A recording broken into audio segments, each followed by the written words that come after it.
Bakit nga pala yung iba? Masyadong takot sa kaluluwa. Nakakatakot naman talaga. Kahit sino natatakot sa kaluluwa eh. Kaya pala. Kasi nung naglalakad kami ng katrabaho ko na sexy ang suot, ang sabi ng mga grupo ng mga kalalakihan, Miss, kitang-kita na yung kaluluwa mo. Bakit? Nakita ba talaga nila ang kaluluwa ng kasama mo? Siguro, kasi nung nilapitan sila ng kasama ko, nagsitakbuhan sa takot. Eh bakit ikaw?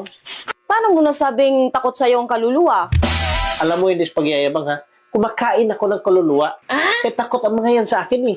Nagmamakaawa pa nga yan eh. Paano mo nasabing takot sa'yo yung kaluluwa? Kasi yung kinakatakutan ng mga lalaki sa kasama ko, pagdating namin sa bahay, kinain ko. Ibig sabihin, ganun kakatapang? Oo naman. Yun yung time na nagmamakaawa na sa akin yung kaluluwa. Alam mo yung iba, sobrang takot na takot dyan. Pero ikaw, kinain mo lang? Paano nagmamakaawa sa'yo yung kaluluwa? Ang sabi niya, tama na, tama na.